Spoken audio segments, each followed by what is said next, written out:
नदीम मलिक साहब senior anchor person सहाफ़ी और तजियाकार हमारे साथ मौजूद हैं। उनको शामिल गुफ्तगू करते हैं। नदीम साहब, बहुत बहुत शुक्रिया आपके कीमती वक्त के लिए। फरमाइएगा कि दोनों फ़रीक़ैन जिन्होंने मुज़ाकरात करने हैं आपस में, वो पाकिस्तान पहुँच चुके हैं। पाकिस्तान की सालिसी में ये अब मुज़ाकरात शुरू होंगे। कितने होपफुल हैं नदीम साहब आप कि अमन को मौका मिलेगा और ये मौका ज़ाया नहीं होने दिया जाएगा? पाकिस्तान ने इस सारे मामले में पॉलिसी के साथ साथ जो सहूलतकारी या बुनियादी काम वो किया, हमने फैसिलिटेट किया है इन दोनों लोगों को कि किसी ऐसे नुक्ते पर पहुंच जाए जहां इत्तेफाक राय हो जाए, जंग बंदी हो जाए और मामला को आगे चलाने में मदद मिल जाए।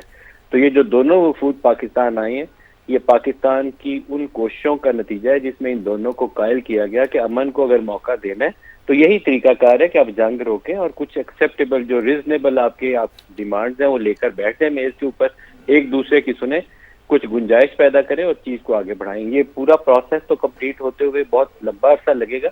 इब्तदाई तौर पर तो जो दो चार मोटे मोटे नुकात हैं ईरान के और दो चार मोटे मोटे नुकात हैं अमेरिका के, वो लेके अगर इत्तेफाक राय कर लें तो डिटेल डिस्कशन जैसे न्यूक्लियर के ऊपर अगर करनी होंगी तो वो तो आईए आएगी और बड़ा लंबा एक प्रोसेस होता है, टेक्निकल नेगोशिएशन होती हैं, वो जल्दी किए पूरा नहीं होता, लेकिन प्रिंसिपल तय हो जाने चाहिए। तो ये जो दोनों वफूद पाकिस्तान आए हैं, जेडी वैंस आए हैं या उधर से कालीबाफ आए हैं, साथ उनके फॉरेन मिनिस्टर आए हैं, तो ये बातें मानकर आए हैं पाकिस्तान ने जो इनको समझाई हैं। तो पाकिस्तान की एक सक्सेस ये है कि पाकिस्तान ने एक बहुत ऑनेस्ट निगोशिएटर के तौर पर इनके सामने हकायक रखे, ग्राउंड रियलिटीज का दोनों को समझाया है कि ये सूरत हाल है। एक दूसरे को मुकम्मल तौर पर शिकस्त देने की पोजीशन में नहीं है, ना अमेरिका ईरान को खा सकता है, ना ईरान इस पोजीशन में है कि अमेरिका को तबाह बर्बाद कर दे।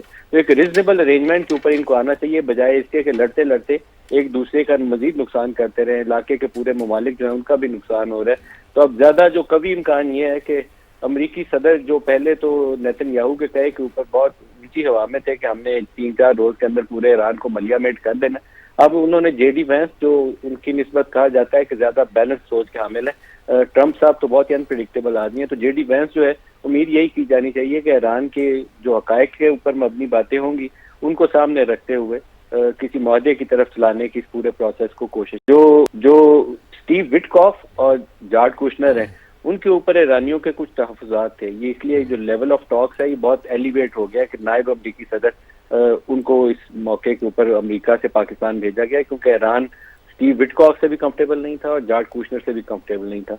तो मेरे ख्याल में कुशनर के मुतल्लिक़ तो उनकी राय यह है कि वो नेतन्याहू के नुमाइंदे हैं बातचीत के अंदर। तो इस तरीके से अगर जेडी वैंस साथ बैठते हैं तो काफी इम्कान मौजूद है कि दोनों अतराफ में गुंजाइश होगी और बातचीत आगे बढ़ सकेगी। जी अच्छा नदीम साहब, वही ये भी मैं आपसे यही पूछना चाहूँगा कि क्या आपको लगता है कि इब्तदाई बातचीत आज होगी, इब्तदाई खाका आज बातचीत का होगा? चूँकि अभी तक जैसे सुमेरा खान भी हमें कह रही थी कि अमरीकी नायब सदर जेडी वैंस अभी अमेरिकन सफारत खाने गए हैं, वहाँ पर वो अपनी टीम से भी मुशावरत करेंगे, सफारत खाने के लोगों से भी मुशावरत करेंगे और उसके बाद फिर मुज़ाकरात का अमल शुरू होगा। तो क्या आप समझते हैं कि इसमें चूँकि बहुत ही इब्तदाई मरहला है अभी मुज़ाकरात का, तो हमें अच्छी खबर सुनने के लिए थोड़ा सा टाइम दरकार होगा, या आप समझते हैं कि बैक डोर पर चीज़ें तय हो गई हैं और बस उसका ऐलान होना भी बाकी है?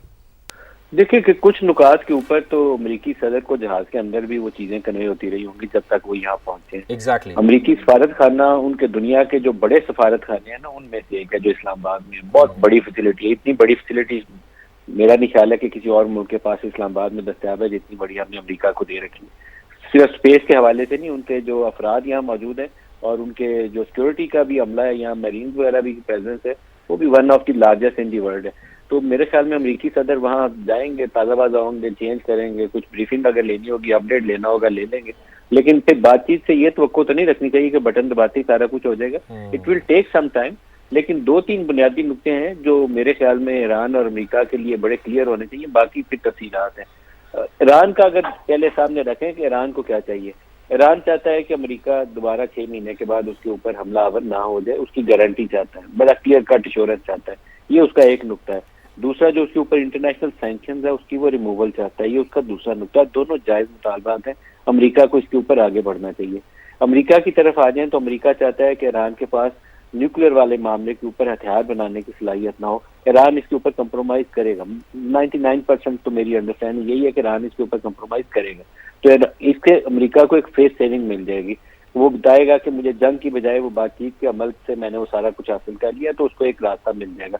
स्टेट ऑफ हॉर्मुज़ एक थॉर्नी इशू है, ईरान ने पहली दफा उसको बंद करके अब ये साबित कर दिया, और उसको पता भी चल गया कि इसकी कितनी अहमियत है, कि अगर वो इसको बंद करता है तो पूरे यूरोप, अमेरिका, पूरी दुनिया की इकॉनमी एट स्टेक आ जाती है। अमेरिका उसके ऊपर जॉइंट कंट्रोल की बात करता है, या बिल्कुल इंटरनेशनल वाटरवेज की तरह फ्री रास्ता चाहता है। ईरान अब ये चाहता है कि उसको रेगुलेट करे। यहाँ पर ईरान को गुंजाइश पैदा करनी पड़ेगी, रास्ता देना पड़ेगा, ताकि दुनिया की इकॉनमी, जैसे ईरान को इकॉनमी चलाने का हक हासिल है, इस तरह दुनिया की इकॉनमी भी चलती रहे। तो ये दो चार तो बहुत ही बुनियादी नुकते हैं, लेकिन एक नुकता जिसके ऊपर मुझे शक है कि ज्यादा जोर लगाना पड़ेगा ईरान और अमेरिका को, वो होगा जो हिजबुल्लाह का मामला है, जो हमास का मामला है, जो नेबरिंग कंट्रीज जो ईरान के एलाइज है।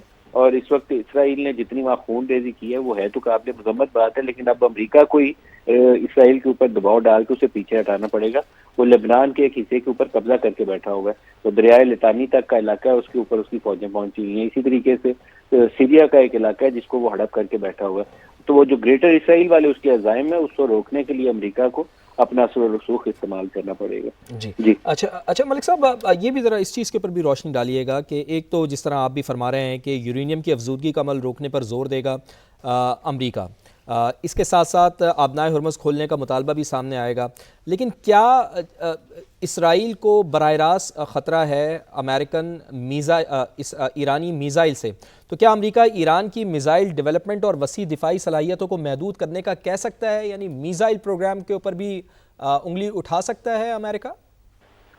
देखिए, पता नहीं ये आपस में बातचीत में क्या करेंगे। वैसे अगर ईरान ने मिसाइल प्रोग्राम छोड़ना हो ना, तो उससे बेहतर, मैं बड़ा एक वो क्रूड से फॉर्म में कहता होता हूँ कि इससे बेहतर है कि ईरान लड़के मर जाए बजाय मिसाइल प्रोग्राम छोड़ने की। अगर इसराइल को ईरानी मिसाइलों से खतरा है तो ईरान को भी तो इसराइली मिसाइलों से खतरा है। ईरान के पास तो फिजाइया भी कोई नहीं है, उनके पास तो जहाज भी बहुत हैं इसराइल के पास, और अमेरिका भी पहुंच जाता है उसके साथ मदद करने के लिए। तो जो ईरान को अपने दिफा के लिए चीजें चाहिए वो तो उसका हक है। न्यूक्लियर एक कंट्रोवर्शियल थॉर्नी इशू है, जिसके ऊपर वो सिविल न्यूक्लियर यूज के ऊपर एक अरेंजमेंट तय कर लें आईएईए के सेफगार्ड के तहत, और बाकी हथियार वो छोड़ दें। इसराइल के पास न्यूक्लियर हथियार भी मौजूद है, और सारे उसको नेबरिंग कंट्रीज को वो डराता इसीलिए है कि उसके पास न्यूक्लियर हथियार है। तो ये एक बकाए बहामी होती है। बकाए बहामी के तहत जो चीजें ईरान को दरकार हैं वो ईरान को देनी चाहिए, जिन चीजों से इसराइल को रोकना है उसको रोकना चाहिए, और अमेरिका को भी फेस सेविंग चाहिए, रास्ता चाहिए, वो भी उसको मिलना चाहिए, ताकि एक दुनिया मुनासिब तरीके से आगे बढ़ जाए। अगर तो ये इत्तेफाक राय पैदा कर लेंगे तो दोनों के लिए विन विन सिचुएशन होगी। नहीं पैदा करेंगे, लड़के कुछ करने की कोशिश करेंगे, तो दोनों हारेंगे, दोनों इसमें से पाएंगे कुछ नहीं। जी अच्छा मलिक साहब, ये भी फरमाइएगा कि पाकिस्तान के किरदार की बात करते हैं कि इन मुज़ाकरात से पाकिस्तान ने क्या कुछ अचीव कर सकता है, यानी पाकिस्तान दुनिया की नज़रों में नुमाया भी हुआ है। इस सारी एक्सरसाइज के पाकिस्तान के ऊपर क्या समरात हो सकते हैं, और इसके साथ साथ कि आप समझते हैं कि इस एक इवेंट ने ख़ास तौर पर जहाँ पर दोनों फ़रीक़ैन आ रहे हैं और पाकिस्तान आम के लिए किरदार अदा कर रहा है, तो ग्लोबल डिप्लोमेसी की फ्रंट सीट पर ला खड़ा किया है पाकिस्तान को? पाकिस्तान के ऊपर अल्लाह ताला ने दो बड़े ख़ास मौके के ऊपर, अभी रिसेंट अगर आप पास देखें ना, तो खुद कोई ख़ास करम अल्लाह ताला का पाकिस्तान के ऊपर आया। पहले तो मार्का हक के दौरान वो एक ऐसी फतह थी जो काफ़ी हद तक पूरी दुनिया के लिए नाकाबिले यकीन थी। पूरे हमारे जो दोस्त मुल्क हैं अरब दुनिया के, वो पाकिस्तान को छोड़कर इंडिया की तरफ उनका झुकाव बहुत ज्यादा हो चुका था, क्योंकि उन सबका ख्याल ये था कि कन्वेंशनल वॉरफेयर के अंदर इंडिया हमसे इतना चला गया आगे, उनकी इकॉनमी इतनी ग्रो कर गई है कि हम कहीं स्टैंड ही नहीं करते। लेकिन वो अल्लाह ताला ने एक ऐसा मौजूदा किया कि उनके जहाज इस तरीके से गिरे कि इधर से बटन दबाते थे उधर से एक इंडिया का जहाज नीचे गिरा होता था। उसके बाद ये दूसरा मौका अब ये सफारतकारी के मैदान के ऊपर आया, और इसमें भी अल्लाह का मौजूदा इसलिए है कि जंग शुरू होने से एक दिन पहले मोदी नेतन्याहू के साथ खड़े हुए आपस में इत्तेहाद की बातें कर रहे थे, और पाकिस्तान 28 फरवरी से लेकर आगे तक ईरान के साथ खड़ा है, और न सिर्फ ईरान के साथ खड़ा है बल्कि तमाम अरब दुनिया के साथ भी खड़ा है। हम सऊदी अरब के साथ डिफेंस पैक्ट में, और हमारी उनको गारंटी है कि अगर आपकी सिक्योरिटी को कुछ होगा तो हम आपके साथ खड़े हैं, लेकिन उनको साथ समझाते रहे कि आप रिस्ट्रेंट का मुजाहरा करें, नहीं तो दो मुस्लिम ममालिक की आपस में जंग शुरू हो जाएगी। तो Pakistan has done wonderfully well. इससे बेहतर सफारतकारी हो नहीं थी सकती कि बिल्कुल मुतहारिक ग्रुप हैं, और एक भी नहीं है, बहुत से मुतहारिक ग्रुप हैं, और सारों को बैक वक्त इकट्ठा लेकर सारों से हमारे ताल्लुकात हैं। हमारे सऊदी अरब से भी ताल्लुकात हैं, यूएई से भी हैं, बहरीन से भी हैं, कुवैत, कतर से भी हैं, जहाँ जहाँ ईरान के मिसाइल चलते रहे, ईरान से भी हैं जिसको बचाने की हम पूरी कोशिश कर रहे हैं, अमेरिका से भी है, सिवाय इसराइल के जिसको हम ना तस्लीम करते हैं, ना उनसे हमारे सफारती ताल्लुकात हैं, बाकी दुनिया सारी से हमारे अच्छे ताल्लुकात हैं। तो पाकिस्तान ने बहुत अच्छी सफारतकारी की, और इस